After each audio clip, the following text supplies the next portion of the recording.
Higher happiness. So what does that mean? And how can one actually explain it, or better yet, experience it? I had no clue.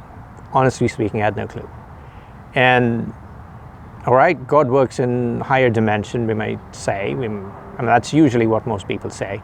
Again, as I said, I'm not a religious person in that sense, but I dare to question everything. So I'm like, what is higher dimension? Show it to me. So what is interesting is, as I was trying to prepare this blog, because there was this inner voice saying, hey, you need to share these stories. And I think it was last week, and I would try different takes on it. Nothing would work the way I wanted it to. It was just against the force. And then, so I go back and I said, hey, you're the one who wants me to create this. I have no intention of creating this blog. But then when I'm doing it, why do you oppose it? And from inside, the voice came, well, why are you trying to sell anything? The lemon tree in your house is not screaming about its identity. It is not saying, hey, I make the freshest and the juiciest lemons. Please come and have my lemons. No. Then why are you doing it? If you truly want to experience higher happiness, you just need to surrender and let go. I said, what do you mean? And then the voice says, surrender is plan not to have a plan. I'm like, wow, wait a minute. They're all told to have a plan, and here you're telling me to have a plan, to not have a plan. That doesn't make any sense at all. Help me understand. All right. So this was sort of like on September 23rd, to be more exact on the date, so it's not something I'm making up. September 24th, just, I'm having a conversation with my wife in the morning, and she's like, hey, we need to do something about, financial situation and things like that. I'm like, yep, I know we need to do it.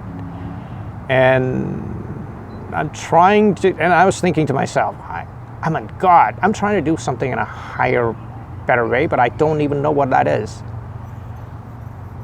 And truly speaking, I had no clue, right? And so the plan is not to have a plan. So how do you work with that? I said, all right, let it go. 11 o'clock. So I had this conversation with my wife at almost like 7:30-ish in the morning, 7:30-ish in the morning. 11 o'clock that day, I get a phone call from a doctor who I was working with. And he's like, Ranjan, who the hell are you? Tell me your story. And I shared my story, my journey, 45 minutes into it. And he says, wonderful. So what are you doing tonight? And I said, well, I don't have any plans. If you're in town, we can certainly go for dinner or coffee, whatever you want.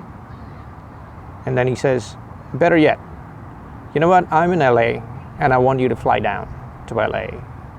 Let's grab some dinner and I just want to talk to you. And it would mean the world to me for you to come down. I had no clue this was coming. Think about it. I was almost like for all practical purposes, I would consider myself to be, at the moment, a stay-at-home dad.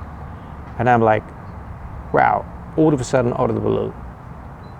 So I said, and then he was like, hey, there's a flight getting out of Phoenix at 3:25, and there's another one at 4:50.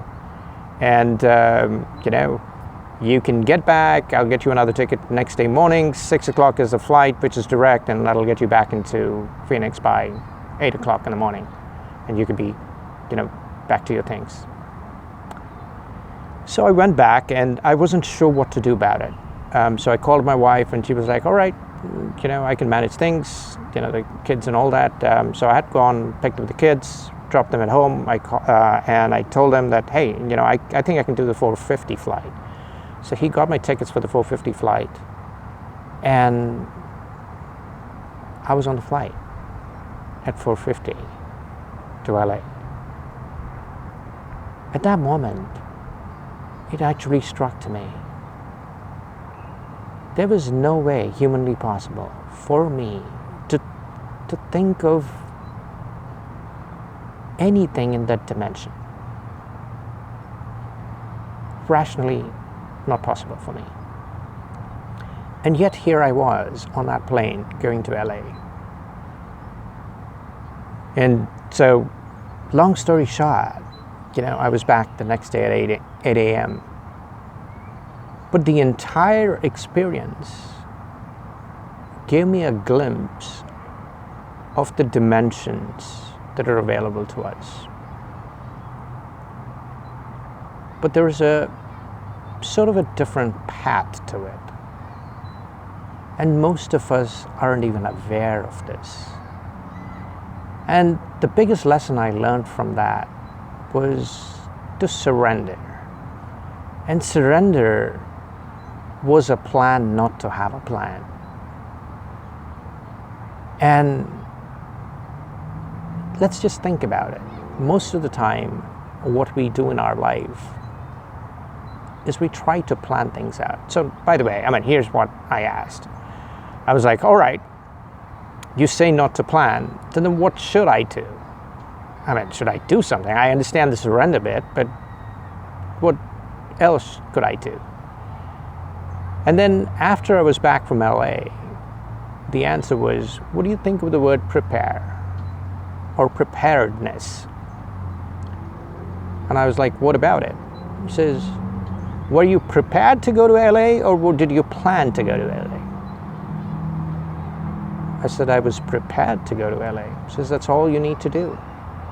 And, think about it. The army just prepares its soldiers to survive or for the war. It doesn't plan it. And yet, most of the time, what we tend to do is we plan. When we plan, we are trying to take control of the way things are, and we get disappointed because of that. So my biggest lesson there was to just be prepared. And the explanation there was, well prepared is always well planned, but well planned is not necessarily well prepared. So think about it. And it has made a huge impact on my life from that moment. I hope it does for you too. Thank you very much. And again, my humble salute. See you later.